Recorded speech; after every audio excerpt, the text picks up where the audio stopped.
because we do like the toys, we do the comic books, I go, I'm in the paper and plastics, right? So I just feel like, oh, you work at the grocery store? I'm like, oh, kind of, I supply. But those are the two things, right? That I've got lots of super smart people in my family,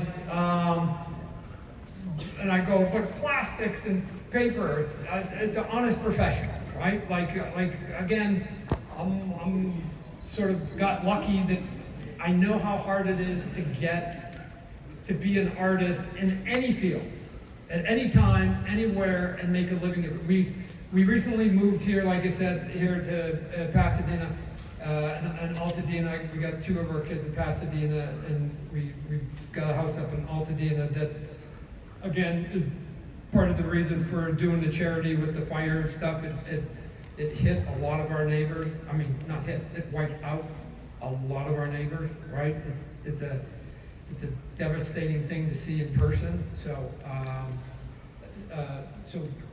hopefully, as I mentioned with the charity there, my wife and I wanted to try and do something, and it was like, you know, what if I go around and we do stuff, and I can get people to throw a couple nickels in, and then my wife and I can match it, then maybe we can raise enough money in the coming 6 months or something like that that will be meaningful to some people that are there, right? Because they lost everything, right? I mean, if you sort of think about it for a moment, kids, your 8-year-old kid, you know, just said, hey, a fire's coming. You don't really think about it. Fire's coming. Pack up, you know, your box, a small suitcase, assuming you're going to be back, right? So you're not even overly thinking about what you're putting in your suitcase. My toothbrush, a couple things, some things, and you're gone.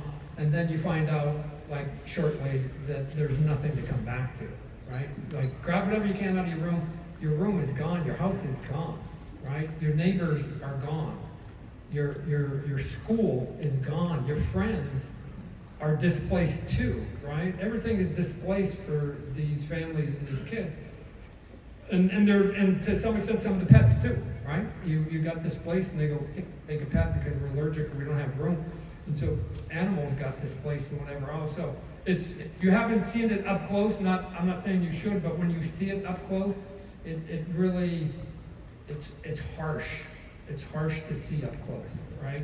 It's like a bomb got dropped, and it just wiped out people. Like it's like you go, fire does that? It's like to the ground. So hopefully, look for some announcements. I don't know that they'll all be LA. Maybe I might go to San Diego, San Francisco, maybe even Phoenix or whatever.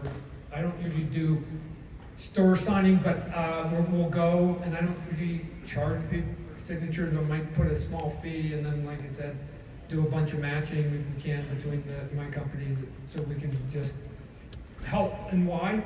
Because I don't know.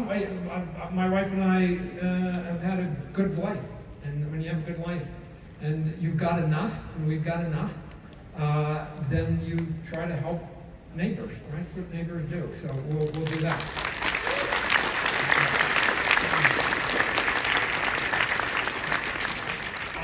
I also know, and I've said it before, let me tell you, I am glad I broke into comic books pre-internet. And the reason is, and I don't say that, I don't really say that as a joke, or like, oh, Todd, don't be humble. It's true. On a scale of 1 to 10, when I broke into comic books, if I was like wanting to hire me, I would rate my artwork as a 5. You can't get in with a 5 rating anymore. You have to be like a 7. And it is staggering. I mean, just go down Artist Alley and take a look at the artwork. It is staggering the amount of talent that is in this building right now.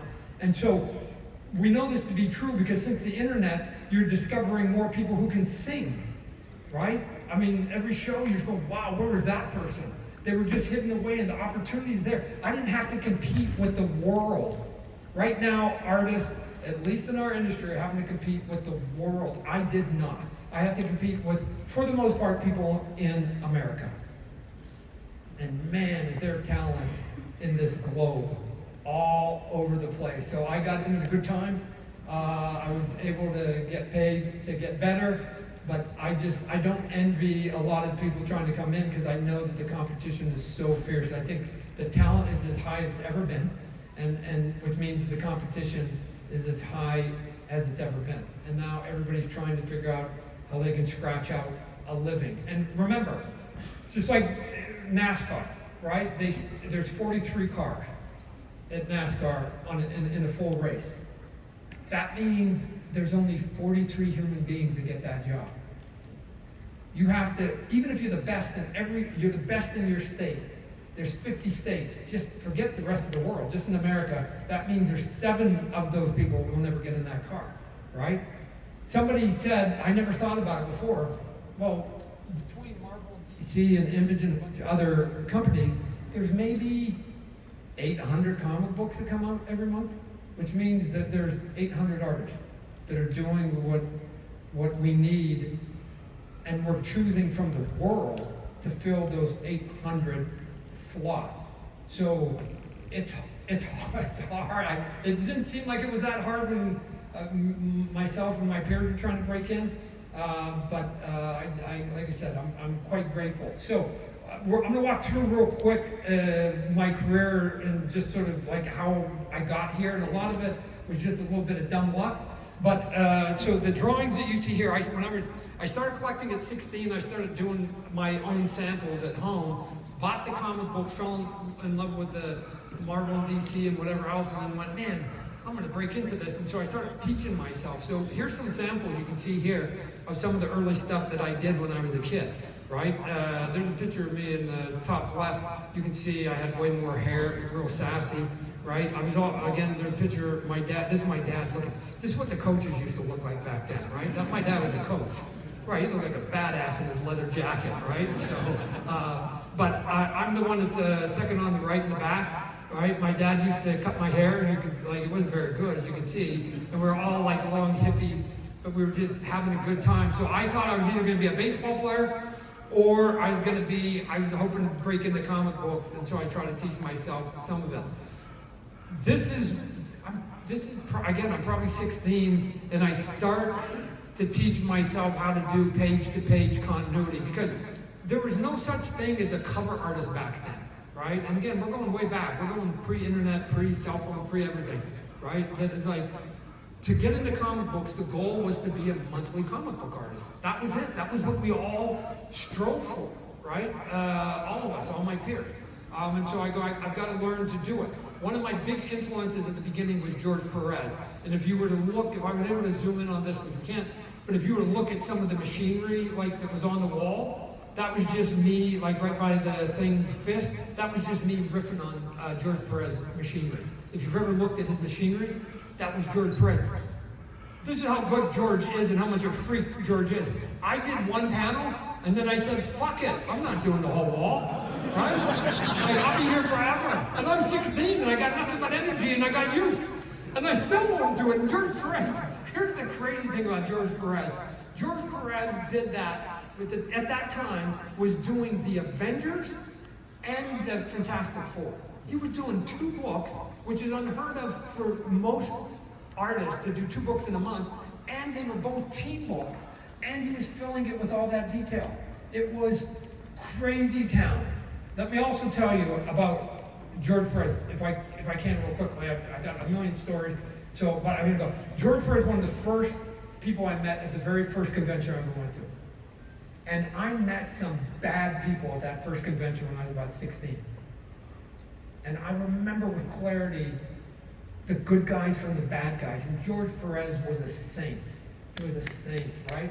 And he sat there and took time to answer all my questions, and I peppered him, and he showed me tricks and everything. And I remember leaving going, man, if I'm ever on that side of the table, I want to act like that person, not that person. I never understood the other person, like, why would you fly from New York and be a douche, right? Like, it didn't matter, because we liked you before you came, and now you're not kind.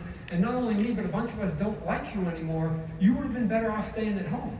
If you had stayed at home, we'd still like you. But you came, and we unliked you. I guess, like, it's what they do in social media now. They don't like you, right? So you just go, okay, not him, right? Out. But George Perez, one last thing, George Perez passed away recently, right? And he was the moderator of this silly thing that Peter, David, and I had a debate. I thought it was going to be a fun thing. Peter took it way too serious that day. It was in Philadelphia. And George Perez was the moderator, and he did this thing, blah, blah, blah, blah, blah, blah. And about a week and a half after George passes away, I get a package in the mail. And George sent me a photo of him moderating that panel.